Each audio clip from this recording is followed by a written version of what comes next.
தமிழகத்தில் போதைப் பொருள் நடமாட்டத்தை கண்டித்து கோவையில் அதிமுக சார்பில் மனித சங்கிலி போராட்டம் நடந்து வருகிறது. இதில் முன்னாள் அமைச்சர் வேலுமணி கலந்து கொண்டுள்ளார். அந்த காட்சிகளை பார்த்து வருகிறோம்.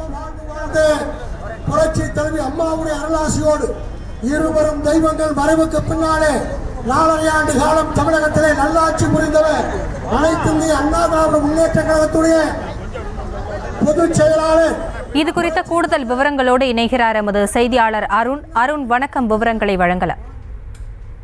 வணக்கம் ஹசினி. தமிழகத்தில் போதைப் பொருள் கடத்தலை தடுக்க வேண்டும் என்ற கோரிக்கையை வலியுறுத்தி இன்றைய தினம் கோவை முழுவதுமே அதிமுகவினர் ஆர்ப்பாட்டத்தில் ஈடுபட்டு வருகிறார்கள்.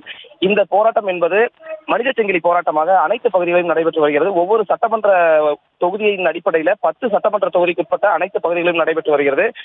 அதன் ஒரு பகுதியாகத்தான் கோவை குடியமுத்தூர் பகுதியில கோவை பாலக்காடு நெடுஞ்சாலையில முன்னாள் அமைச்சர் SP வேலுமணி தலைமையில 1000த்திற்கும் மேற்பட்டோர் மனித சங்கிலி போராட்டத்தில் ஈடுபட்டு வந்து கொண்டிருக்கிறார்கள். இந்த பகுதியில அதிக அளவிலான வாகன போக்குவரத்துகள் இருக்கும். இந்த சூழல்ல இந்த இடத்துல நின்று தமிழகத்தில் போதைப் பொருள் புழக்கத்தை முற்றிலுமாக தடுக்க வேண்டும்.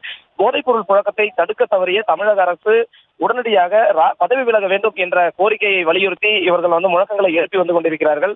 முன்னாள் அமைச்சர் SP வேலுமணி தலைமையில் நடைபெற்றுக் கொண்டிருக்க இந்த போராட்டத்தில் அதிமுகவினுடைய நிர்வாகிகள் உட்பட 1000த்திற்கும் மேற்பட்டோர் இந்த பகுதியில் குழுமியிருக்கிறார்கள். புனியமுத்தூர் பேருந்து நிலையம் முதல் இதயர்பாளையம் வரையிலான அனைத்து அந்த பகுதிகளில் நீண்ட வரிசையில் இவர்கள் நின்று கொண்டிருப்பதால் இந்த பகுதியில் போக்குவரத்து பாதிப்பும் ஏற்பட்டிருக்கிறது. ஆசினி, விவரங்களுக்கு நன்றி அருண். செய்திகளை உடனுக்குடனும் துல்லியமாகவும் தெரிந்து கொள்ள சப்ஸ்கிரைப் பண்ணுங்க.